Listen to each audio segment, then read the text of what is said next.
Not one, not two, not three, 4 games against Power 5 opponents. It's Locked On Sunbelt. You are Locked On Sunbelt, your daily podcast on the Sunbelt Conference, part of the Locked On Podcast Network, your team every day.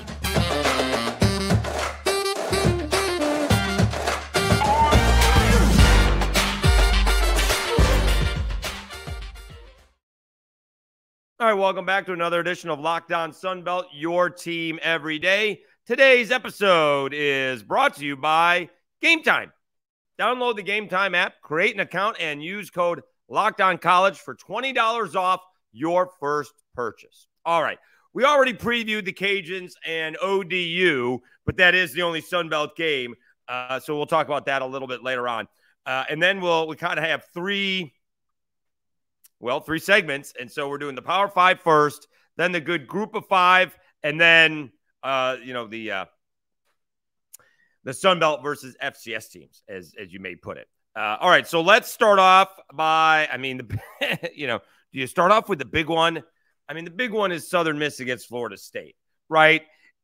But here's the thing about that. No one thinks Southern Miss is going to win that one, right? But no one thought Marshall was going to beat Notre Dame. No one thought App State was going to beat A&M. But by the time Nebraska was hosting Georgia Southern, people were like, well, wait a minute. So let's see if Florida State has a letdown. I think that's human. Let's see if Southern Miss can go in there and compete. All right. For example, Arkansas State, did not compete against Oklahoma. Let's see if Southern Miss can go in there and compete. All right. The Fighting Will Halls, starting out the season 1-0, beat Alcorn State. Obviously, a huge discrepancy in talent and ability between Alcorn State and Florida State. They're only a 31-point favorite, so that's odd, right? We've seen 44-point favorites. We've seen, high 30-point favorites. They're only a 31-point favorite in comparison. So let's see if they can go in there and compete. Let's see if they can go in there and cover. And I'm behind my guy, Will Hall. He's going to go in there and cover and make Florida State sweat a little bit, at least into half. All right. It'll be no more than a couple of score game, I'm guessing, at halftime. I don't know if that'll make Florida State sweat, but I don't think that Southern Miss is going to get rolled over, at least immediately. All right. So that's a one ball game. That is, that's going to be, God forbid they win that ball game, and all of a sudden the Sun Belt's getting all the love that they got last year. Troy's going to have to do a little bit better than they did against Stephen F. Austin if they're going to take down Kansas State. Now, if you're Kansas State and you're looking at Troy and you're looking at last week, you're going to be like, well, that's not going to be hard. They gave up 30 points to Stephen F. Austin. But let's not turn the ball over and play better defense and then see where you go. Because they put up a bunch of points last week, did Troy. But, boy, they have to play some defense. 16 is a lot. I got Troy in that one. I got Troy. 16.5 points is a lot.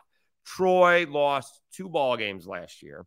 One of them was the Hail Mary to App State, and one of them was 28-10 against Ole Miss. By the way, they covered that ball game. That was John Summerall's first game as a head coach. They did get a late touchdown to cover, but blowing out Troy just doesn't happen very often. All right.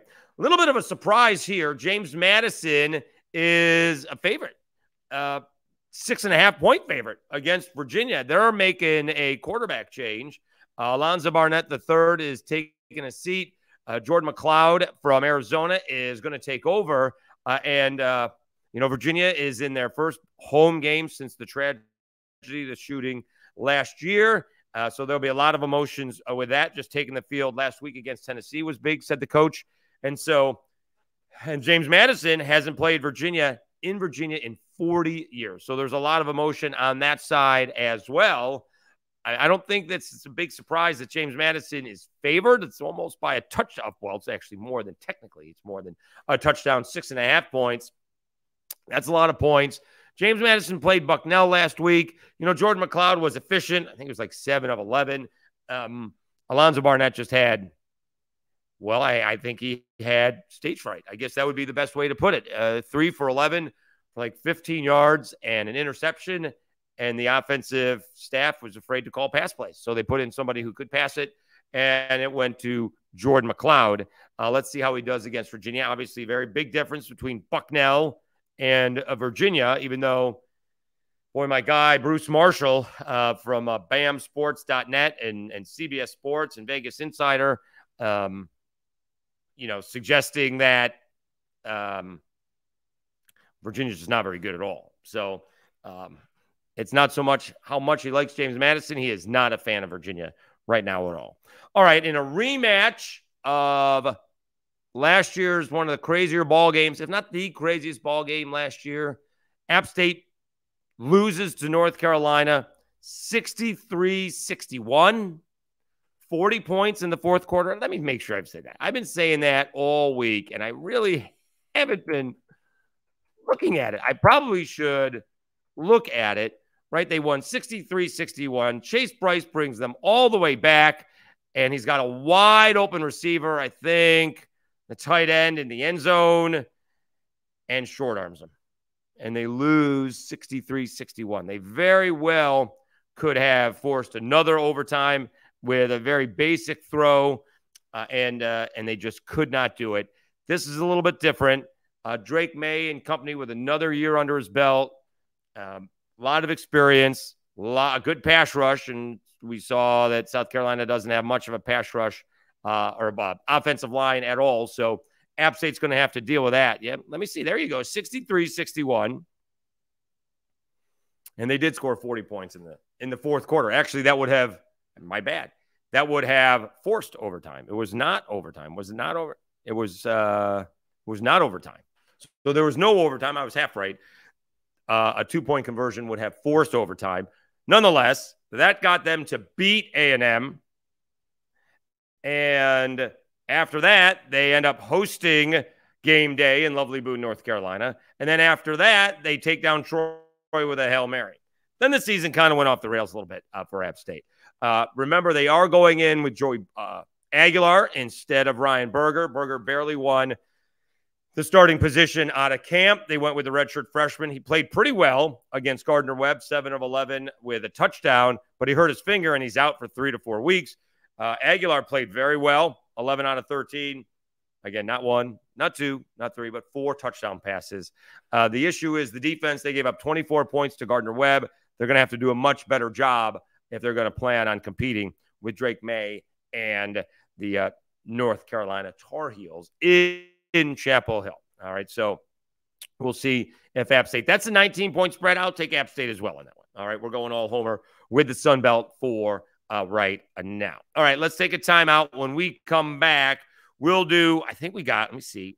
Do we have like 5? Let me see. 1, 2, 3. We do have 5 pretty good matchups, group of 5 matchups. Like last week, it was all a bunch of, outside of a couple of big ball games, seemed to be like a lot of FCS matchups, and it wasn't really attractive. This week seems to be a much better week for Sunbelt football if you want to see some good football and some good matchups. We will get to that right after these messages. Ooh, I'm going to tell you about Nutrafol because I have been shampooing with it on a regular basis. You can see the full head of hair, right? It's good. Let me read the ad and I'll tell you about it. Well, let me see. Men, are you tired of weakening or thinning hair? Do you want to reach your full hair potential? Leading hair growth supplement Nutrafol helps improve your hair growth, visible thickness, and visible scalp coverage. Nutrafol is the #1 dermatologist recommended hair growth supplement, clinically shown to improve your hair growth, visible thickness, and visible scalp coverage. Nutrafol's hair growth supplements use physician-formulated, natural science-backed ingredients. Their drug-free, patented technology provides consistent, reliable results without compromising your sexual health. Go to Nutrafol.com/men to take your hair health wellness quiz. Identify causes of your thinning hair, and Nutrafol will give you a personalized plan for better hair health through whole body wellness. Nutrafol supports healthy hair growth from within by targeting root causes of thinning, such as stress, hormones, environment, nutrition, lifestyle, metabolism, through the whole body health. And it works. In a clinical study, 84% of men showed improvement in their hair after 6 months of taking Nutrafol's men's hair growth supplements. Take the first step to visibly thicker, healthier hair. For a limited time, Nutrafol is offering our listeners $10 off your first month subscription and free shipping when you go to Nutrafol.com/men and enter promo code LOCKEDONCollege. Find out why over 4,000 healthcare professionals recommend Nutrafol for healthier hair. Nutrafol.com/men, spelled Nutrafol.com/men and enter promo code LOCKEDONCollege. That's Nutrafol.com/men, promo code LOCKEDONCollege. All right, so I do use the shampoo and I do use the conditioner, and it has a citrusy smell. I'd say orange, but almost like a tangerine. It's a little bit lighter than an orange, and it does a good job. All right, and my hair is not thinning, but I do like the shampoo, and I do like the conditioner. In fact, yesterday, as the case may be, I texted someone, showed him a picture. It was a good hair day. All right, and so that's what I did because it was. It's a lot of heat and humidity down here in the South, and it's not necessarily. I'm a little bit late getting a haircut, but the Nutrafol shampoo and conditioner is working for me. All right, Dave Schultz, Locked On Sunbelt, your team every day. Let's continue with our Week 2 preview of the Sunbelt. And these are the Group of 5 matchups. We did the Power 5 matchups. There were 4 of them. Here are 5 Group of 5 matchups in the Sun Belt. And the big one is UTSA hosting Texas State. The Bobcats coming up with a huge upset victory at Baylor, putting the conference on notice. And honestly, if it wasn't for Colorado, Texas State may have gotten a lot of pub last week. TJ Finley was outstanding.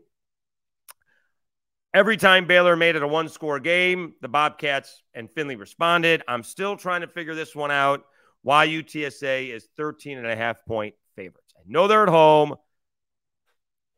I don't get it. You want to make them a touchdown favorite? Okay. No, I don't get it. I'm trying to figure that one out, all right? Texas State looked pretty good. Baylor had a QB that got banged up. But I'm all in on the Bobcats right now. Texas State could absolutely start out the season 4-0. I know I'm looking way ahead, but they get Jackson State. Now, they've had one good game and one bad game. And then Nevada, who has been bad for a year and a half. Ironically, and we've talked about this before, Nevada's last victory was Texas State. The thing is, the next week, what started their losing streak, which I now believe is up to 11, was Incarnate Word, and Incarnate Word was coached by, wait for it, G.J. Kinney. So we've talked about that before. That was the next week, and that's when Nevada's losing streak has started. So they may be a little bit more emotional trying to, upset G.J. Kinney's Texas State Bobcats, but I would look for them at least to cover the 13.5 points. That may be another win for G.J. Kinney and company. Marshall had a little bit of trouble with Albany last week. A lot of turnovers, 1 foot forward, 2 steps back, and they eked out a victory 21-17. A lot of fans had issues with Cam Fancher, but if you saw the stats, they were pretty good, but it was not working their way. I think they got shut out in the first half, but they ended up scoring 21. Is that right? Hold on. Now that I made a mistake last time, I'm not going to do that again. I thought Marshall, when I looked at it, did get blanked in the first half last week. So let me see here. And that's an issue. I mean, I'm all about the win and move on, for sure. And what Cam Fancher now, like 7-1 as a starter? I mean, it's tough to complain. They did get shut out. I was right. They did get shut out. In fact, it was a 3-0 ball game at half. Wow. Albany took us, it was 17-14 heading into the fourth, and Marshall's defense did clap down in the fourth quarter. But obviously, you're going to have to play much better against ECU. ECU actually went on the road and, to be honest with you, held their own against Michigan. They actually covered that ball game. Let me see what the spread is for this one. I typed in 2.5, and I don't. Or maybe I should have typed in 2.5. I think that's what it is. It is Marshall by 2.5. We will take the Herd in this one. I got a feeling they got the wrath of Charles Huff following the way they played against Albany. All right, this is a tricky one as we are locked on Sunbelt. Your host, Dave Schultz. Georgia State, can't look past UConn, and don't lose this game. This is the type of game where we can see Georgia State having a really good season potentially, or just another kind of Georgia State season, what it's been the last few years. UConn is not to be messed with. All right. They hung with NC State 24-14. Georgia State should win this ball game. I'm going to take the Panthers. It's 3. But Georgia State needs to win this. Darren Granger was outstanding. The defense has to come to play. They were brutal against Rhode Island. Darren Granger was outstanding. The running back was outstanding. So I'm not worried about the Georgia State offense. I am worried about the defense. UConn maybe a little bit offensively challenged, so don't allow them to score the kind of points that Rhode Island did. Rhode Island win and move on for Georgia State, and some of us may have had the Panthers covering last time, so that's where the attitude comes from. But this is one of those games Georgia State has to win this game. It's not like a must win, but it is they damn well should win this football game.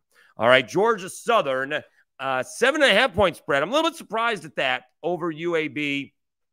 Not surprised Georgia Southern's favored at home, but I am surprised at the spread. I think that's a little bit high. I'll take Georgia Southern. I think they are going to win the football game.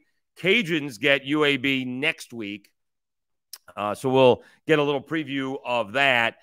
Georgia Southern, tough to, got to, again, cut down on the interception by Davis Brin. But, I mean, you can't complain too much about 34-0 over the Citadel. Defense was outstanding. Obviously, are we going to complain that they didn't score enough against the FCS school?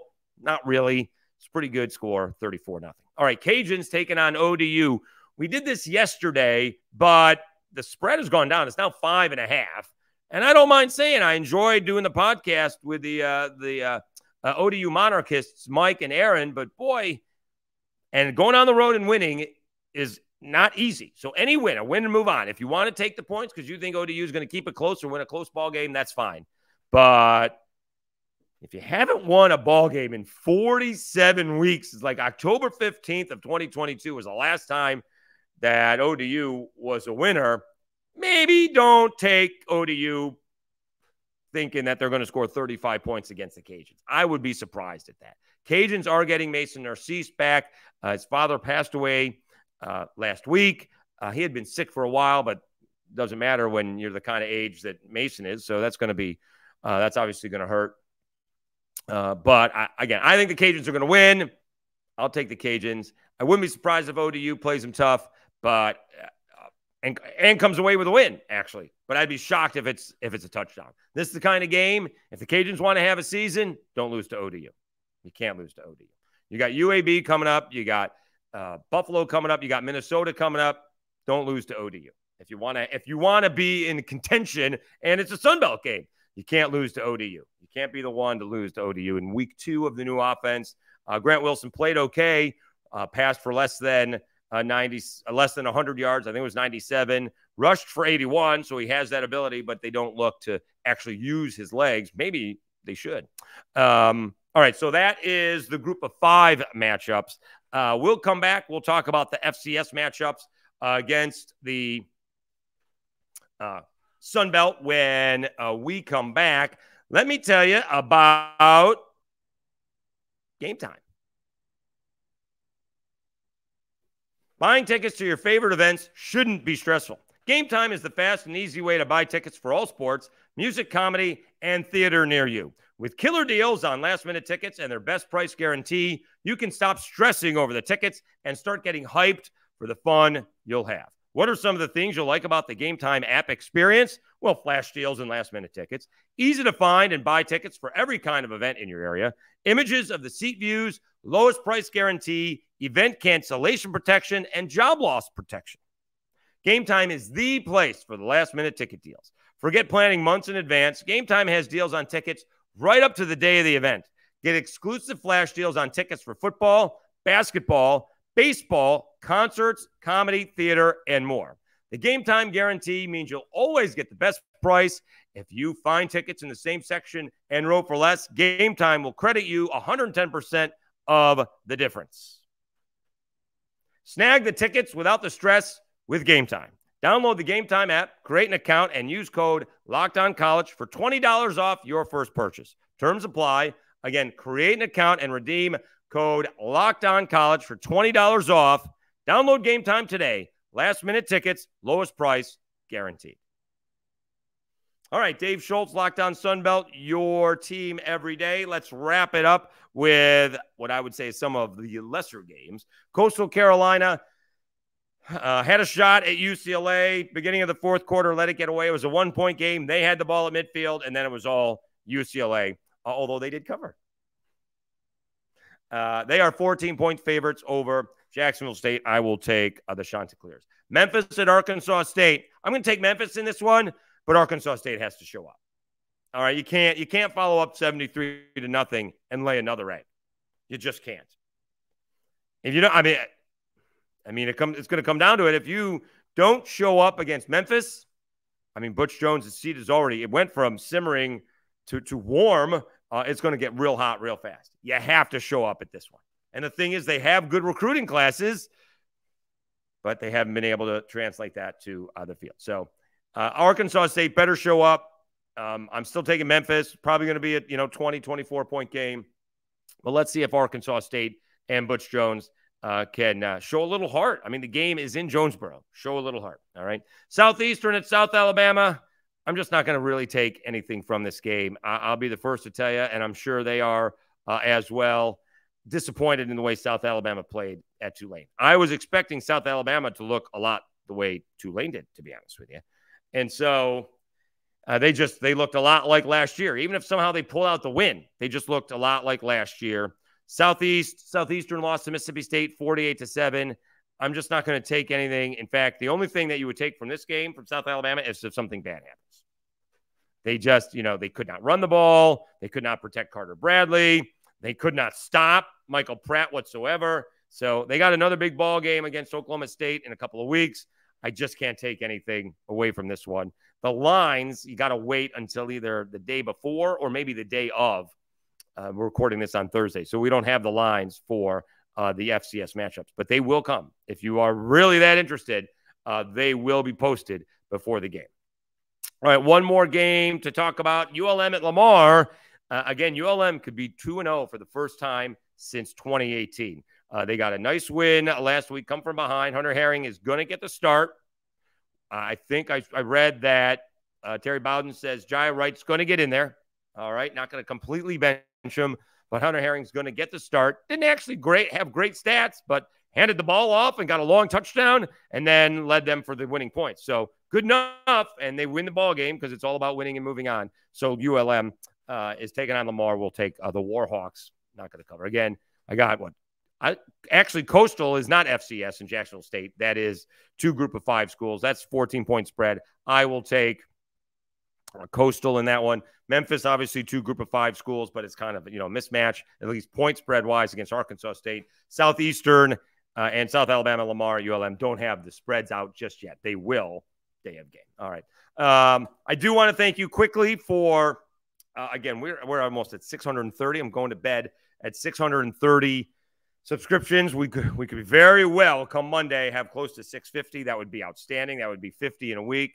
But it really is, on Monday we had 600 and now we got like 630. You guys are the best. So thank you so much. Please spread the word. It's only growing. The channel's doing fantastic, and I really appreciate everyone's assistance with that. Again, subscribe in YouTube, and don't forget about the audio portion of the show. You can find it wherever you get your podcast, but the 2 most popular ones are Apple Podcast and Spotify. And if you're in Apple, please rate and review. That would be a big help. All right, we will be back, may actually be back on Sunday to recap what happens on Saturday. Monday's a little bit too long to do it, so we will talk to you over the weekend. Thanks so much for tuning in. I'm your host, Dave Schultz, and you've been listening to Locked On Sunbelt, your team every day.